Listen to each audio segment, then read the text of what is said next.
ഇതിൽപ്പെട്ട ഒരു ഭാഗം നിങ്ങൾ കേട്ടോ. ഇതേ ഒരു സ്വഭാവം ഹദീസ് മുഴുവനും പരിശോധിച്ച് അഗ്രഗണ്യനായ ഒരു പണ്ഡിതനെ പോലെയായിരിക്കും ഇയാൾ സംസാരം. കേട്ടോ, എന്താ അയാൾ പറയുന്നത് അങ്ങ് കേൾക്കാം എന്നതാണ് ആ പ്രശ്നത്തിലുള്ളത്. പിന്നെയുള്ളൊരു പ്രശ്നം തൊപ്പി ധരിക്കലുമായി ബന്ധപ്പെട്ടൊരു വിഷയമാണ്. തൊപ്പി ധരിക്കണോ തലമറക്കണോ എന്നൊക്കെയാണ്. മഹാനായ പ്രവാചകൻ ഒരിക്കൽ പോലും തൊപ്പി ധരിച്ചിട്ടില്ല.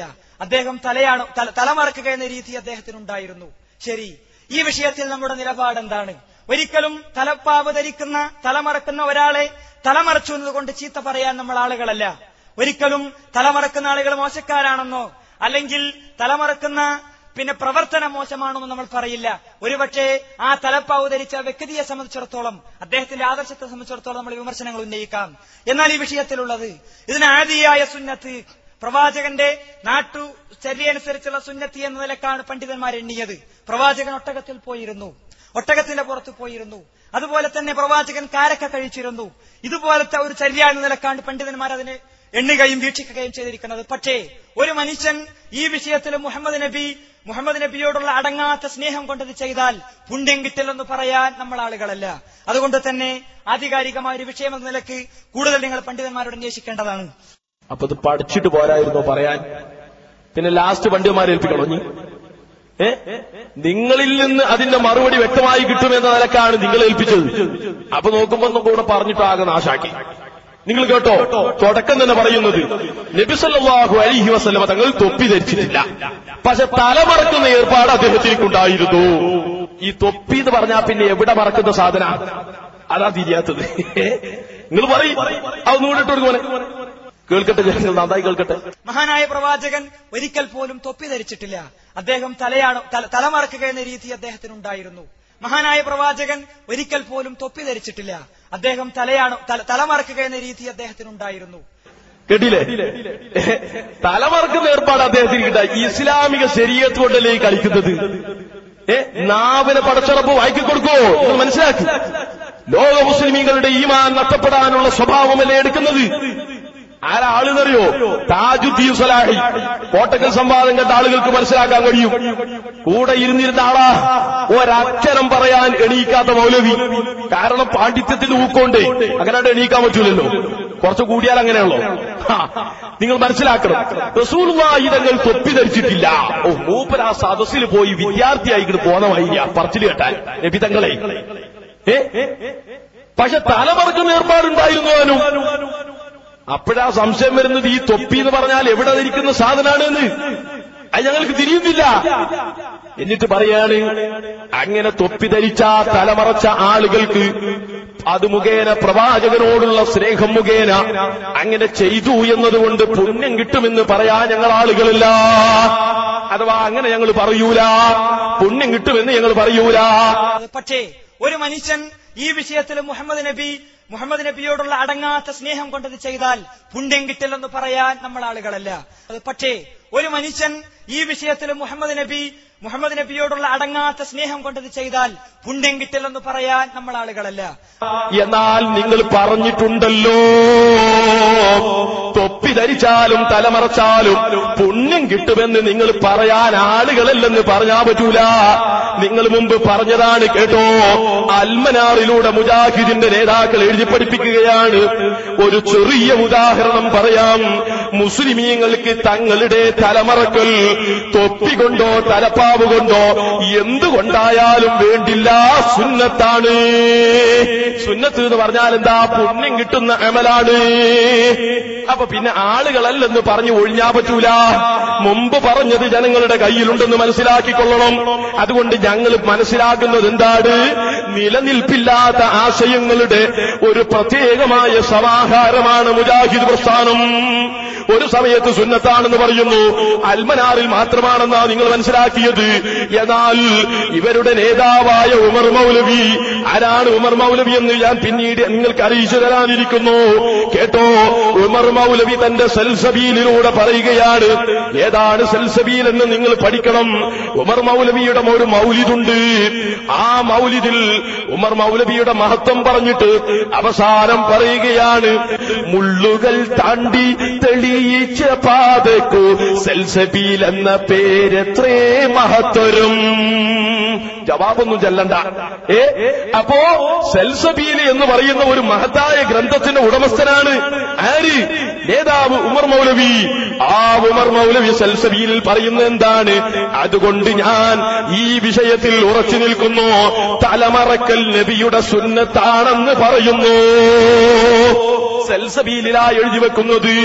അപ്പൊ പുണ്യം കിട്ടുമെന്ന് നിങ്ങൾ പറഞ്ഞിട്ടില്ലെന്ന് പറയരുത്. എന്നാൽ ഞങ്ങളുടെ വിഷയം അവിടെയല്ല.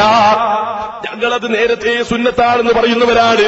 റസൂലുള്ള തൊപ്പി ധരിച്ചിട്ടില്ല എന്ന പച്ചക്കള്ളം ജനങ്ങളുടെ മുമ്പിൽ പ്രചരിപ്പിച്ചില്ലേ? പക്ഷേ ഞങ്ങളത് വിശ്വസിക്കുകയില്ല. കാരണം ഞങ്ങൾക്ക് ഞങ്ങളെ ഇമാമികളാണ് മാതൃകാ പുരുഷന്മാര്. മഹാനായ ഇമാമിങ്ങളിൽ 5-ാം നൂറ്റാണ്ടിലെ മുജദ്ദിദായി രംഗപ്രവേശനം ചെയ്ത ബഹുമാനപ്പെട്ട ഹുജ്ജത്തുൽ ഇസ്ലാം അബൂ ഹാമിദിൽ ഗസാലി റളിയല്ലാഹു അൻഹു പറയുന്നത് എന്താണ്? ഇഹ്യാ ഉലൂമുദ്ദീൻ എന്ന ഗ്രന്ഥം നിങ്ങൾ ചെന്നിട്ട് മറിച്ചു നോക്ക്.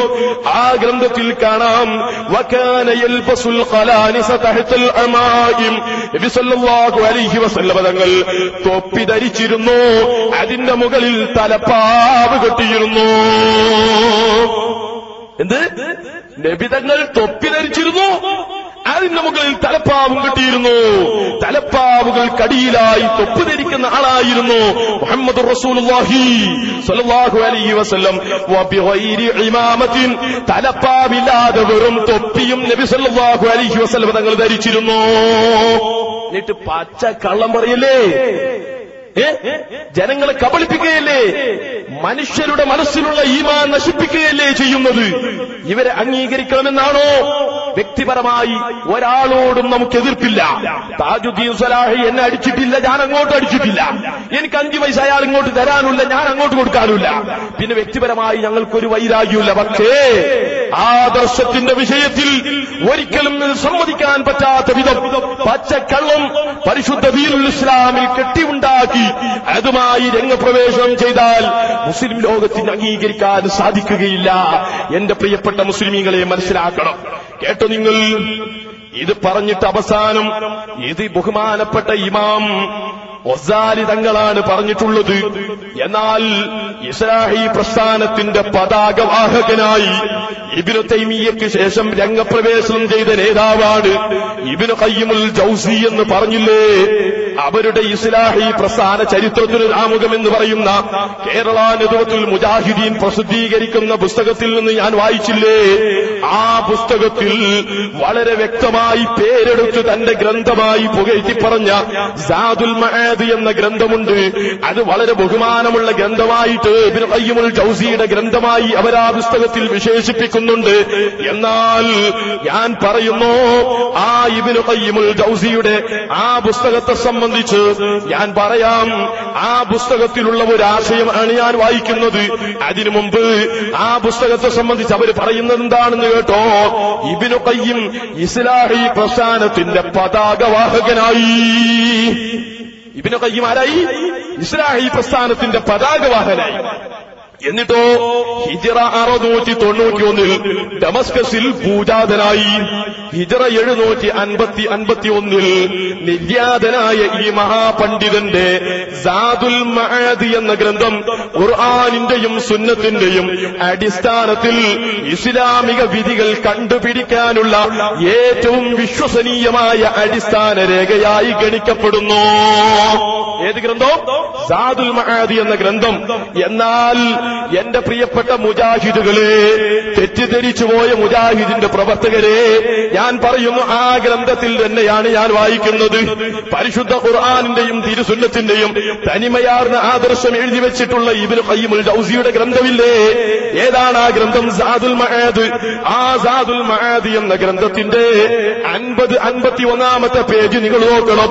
അതിൽ നിങ്ങൾക്ക് കാണാം, കാനത്ത് ലഹു ഇമാമത്തുൻ, മുഹമ്മദ് നബി സല്ലല്ലാഹു അലൈഹി വസല്ലം തങ്ങൾക്ക് തലപ്പാവുണ്ടായിരുന്നു.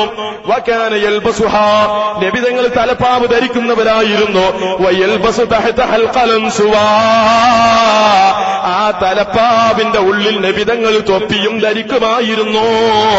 വകാന യൽബസുൽ ഖലൻസുവത ബിഗൈരി ഇമാമാ, തലപ്പാവില്ലാതെ വെറും തൊപ്പിയും നബിതങ്ങൾ ധരിക്കുമായിരുന്നു. ആരാ പറയുന്നത്? ഇബ്നു ഖയ്യിമുൽ ജൗസി. എവിടെയാ പറയുന്നത്? നിങ്ങൾ പ്രത്യേകം എടുത്തു പറഞ്ഞ വളരെ ബഹുമാനമുള്ള തന്റെ ഗ്രന്ഥങ്ങളിൽ ഒരു ഗ്രന്ഥമുണ്ടല്ലോ, സാദുൽ മആദ്. ആ ഗ്രന്ഥത്തിന്റെ 1-ാം വാള്യം 50-51 പേജുകളിലാ പറയുന്നത്.